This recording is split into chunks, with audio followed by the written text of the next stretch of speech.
Bukan Johnny Somali, tapi Vitaly, seorang konten kreator yang lagi ramai diperbincangkan karena sikapnya yang sungguh-sungguh di luar akal sehat manusia manapun. Karena dia baru saja ngerusuh di sebuah negara menjadi seorang streamer. Ya, Johnny Somali style lah dia. No, yeah.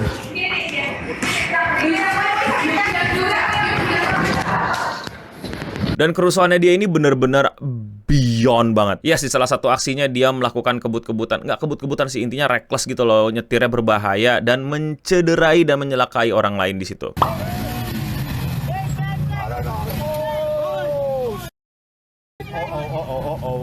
Dan dia itu ngelakuinnya bukan di Amerika, tapi melainkan di Filipina. Jadi siapa itu Vitaly dan kenapa dia melakukan ini semua? Dan bagaimana endingnya? Spoiler, di penjara.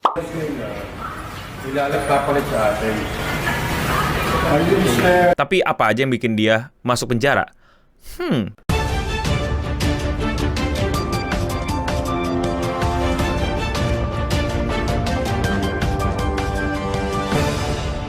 Imagine lu punya cita-cita gitu ya, kayak pengen jadi dokter, pengen jadi pilot, pengen jadi polisi, pengen jadi tentara gitu ya. Kayaknya kan cita-cita yang kayak oke gitu loh. Banyak gitu kisah suksesnya gitu. Dan kalau lu seorang streamer gitu ya, lu seorang konten kreator gitu ya, lu kan nyari kesuksesan orang-orang gitu ya. PewDiePie, MrBeast, Kesenat. Tapi kenapa ini orang tiba-tiba ngelihat Johnny Somali itu sebagai sebuah kesuksesan dan dia tiru gitu? Itu kayaknya lebih buruk gitu daripada lu bilang, pengen jadi konten kreator dong kayak Eno Bening. Bro, gua belum sejuta-sejuta.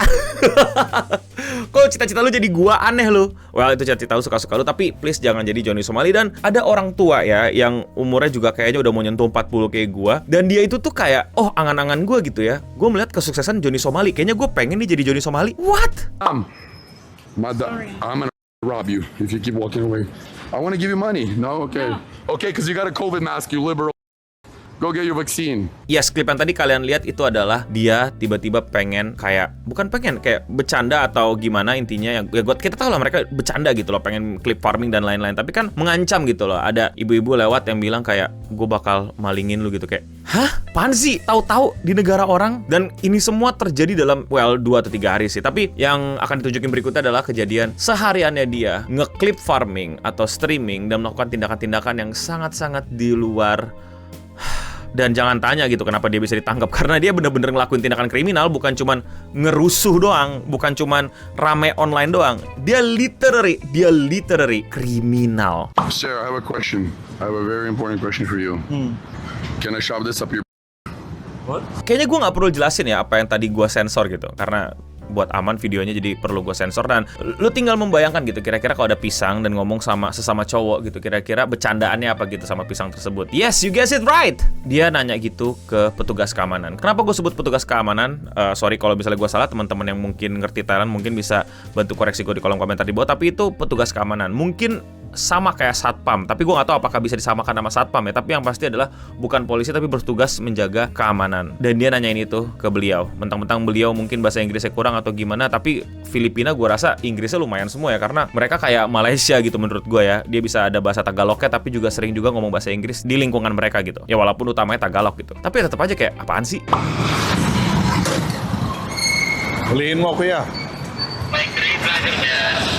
Hulihin mo. Hulihin mo yan. Hulihin mo yan. He's not chasing me. I know. Boss, I want you to chase me. Can I have a hug? You mad at me? Ayo, very funny. Aku butuh konten. Aku malingin motor petugas keamanan. Yeay, funny. American dude, funny, comedy. Ya sebenarnya sih kalau dia lucu dia stand up comedy ya. Nggak jadi streamer. Tapi ya lu lihatlah seberapa hopelessnya dia sampai harus bikin situasi seperti ini, kejadian kayak gini, ambil alih motor petugas keamanan di sana, dan dia kecewa karena petugas keamanannya I'm just a chill dude gitu ya, nggak mau bikin masalah, dan dia kecewa gitu karena nggak ada kerusuhan yang dia mau. Sorry. I'm gay. Hey, tell him I have a... I'm autistic. Not funny, pathetic jatuhnya malah. Pathetic. Gue gak tahu cara ngomong pathetic yang benar, tapi lu tau maksud gue lah, kayak trying hard man. Try hard banget anjing. Dientein juga masih baik, orang-orang ngeentein lu beneran dah. Follow me.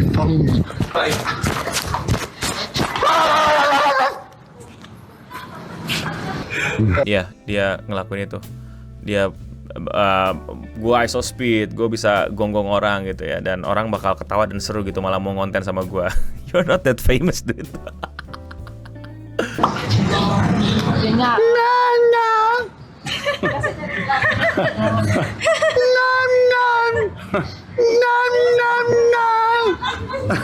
Gue ada semacam kekesalan khusus ya. Apa sih bahasa Indonesia itu, kayak personal beef sama orang-orang yang ngerendahin pekerja gitu loh, kayak pegawai dan lain-lain. Seperti yang gue bisa lihat ya, itu kayak pakai seragam pegawai. Mungkin gue salah, tapi asumsi gue dia pegawai, lagi kerja, lagi teleponan, mungkin pagi-pagi gitu ya, lagi mau buka toko, lagi ngecek-ngecek dan lain-lain, dan digangguin sama seorang Vitali sampai sedekat itu, dan tiba-tiba digituin. Bukan teman dekat, bukan apa, jatuh udah harassment gak sih? Terus tiba-tiba ya respon, apalagi itu perempuan, responnya cuma bisa ketawa gitu, sebagai apa ya, bentuk reaksi aja gitu loh. Bukan dia sebenarnya seneng, dia malah takut, kayak apaan sih gitu loh. Dan si Vitalis ini emang tahu gitu, memanfaatkan posisi dia gitu, yang kayak orang lagi kerja, dia pekerja biasa gitu loh, nggak lebih sukses daripada gua dan lain-lain.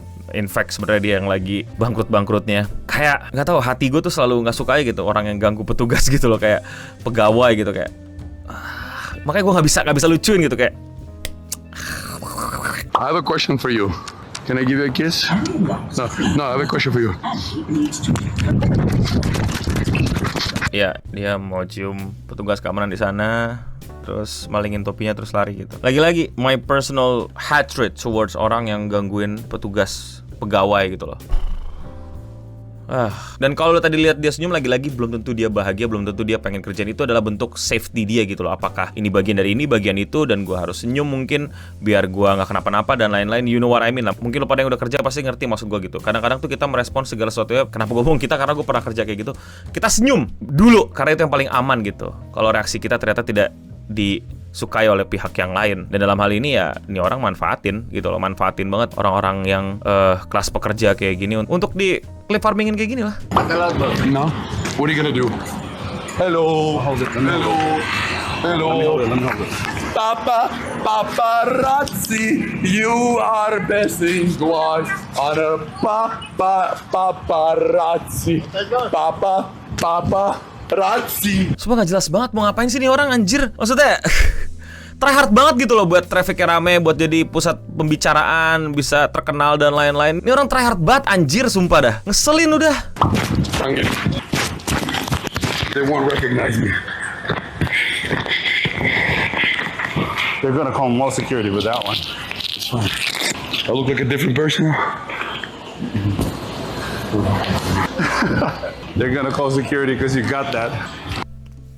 Dimaling barang orang, barang jualan orang lagi gitu, manfaatin orang yang ya cuman pegawai di situ loh, cuman jagain toko, cuman jadi kasir di situ. Dan dia juga bingung gitu, ini bule ngapain, udah gitu bule badannya gede lagi kan. Gue sih udah agak panas sih kepala ngeliatnya gitu, kayak men, kenapa sih ya demen banget gitu manfaatin orang kecil untuk begini-beginian gitu. Sebel anjir liatnya, asli. That's my only fan left in the chat. Since I don't have any fans, since I fell off, my only fan, bro. Coming through. You want to get knocked out? It's coming through. It's my only fan left, bro. Excuse me, say hi.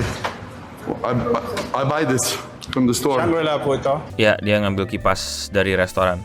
Maling sekarang, udah maling. Ya tadi udah maling sih, tapi kayaknya dia pakai barang-barang ilegal deh. Udah kacau sih kata gue, udah bukan berpikir normal gitu. Kayak dia pakai substance atau pil-pilan deh kayaknya. Gue bisa jadi salah ya, gue nggak ahli dalam bidangnya, tapi masa sih dia menggunakan, kalian pasti nunggu gue bilang Kishimoto kan, tapi masa sih dia beneran bersih gitu. Ini udah wow. Sebenarnya banyak banget yang terjadi, tapi gue nggak bisa ambil semua karena dia menurut gue sangat-sangat painful to watch. Mungkin gue bikin di video berbeda di hari yang berbeda. Mungkin gue jadi lebih punya energi untuk ngebahas dia. Tapi untuknya dia udah ditangkap sama pihak polisi.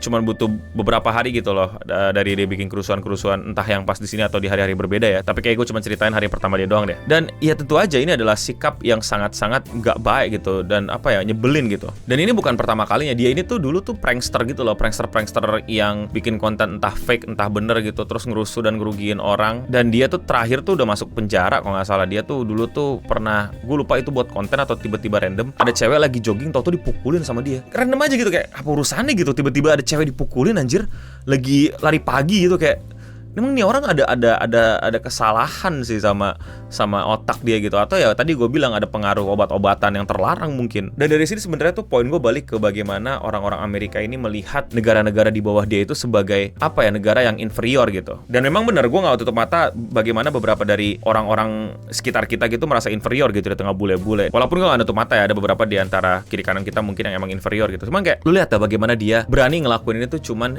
di negara orang lain. Dia cari negara yang bisa bikin dia rusuh gitu. Coba lakuin ini di downtown, di California, di berbagai macam state yang tingkat dor-dorannya tinggi gitu. Di New York subway. Coba di New York subway ya, lu ambil kipas, terus lu kepolisiannya, petugas keamanannya lu gituin, lu bilang lu mau ini apa segala macam. Berani nggak? Nggak berani. Karena kenapa? Karena dia tahu orang bakal melawan, karena dia tahu orang akan fight back untuk gitu, karena dia tahu culture, karena dia orang Amerika, dia tinggal di situ. Well, lebih tepatnya dia American Russian sih. Tapi ya dia udah lama tinggal di Amerika, dia tahu dia dia pernah ngeprank pun akhirnya jadi fake untuk keamanan dia gitu. Tapi dia tahu dia bisa menggila di negara-negara yang bukan Amerika gitu, negara-negara yang Asia, yang kita punya kultur sopan santun, kita punya kultur hospitality, kita punya kultur yang orangnya asik-asik gitu, nyantuy, santai gitu. Ya out of respect aja. Tapi gue suka sih sama apa yang dilakukan sama pemerintahan Filipina gitu, bahwa kita Southeast Asian, shout out to my brethren di Filipina gitu, yang bilang iya kita sopan, kita sangat-sangat hospitality, adat ketimuran, but if you mess with us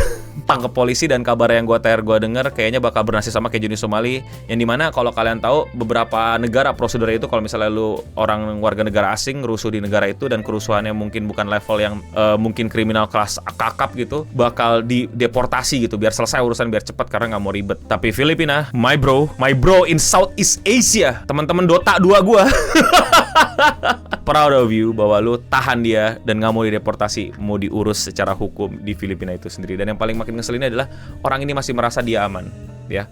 Lu lihat pada saat ditangkap mukanya masih senyum-senyum dan kayak something. Dia pakai sesuatu nggak sih?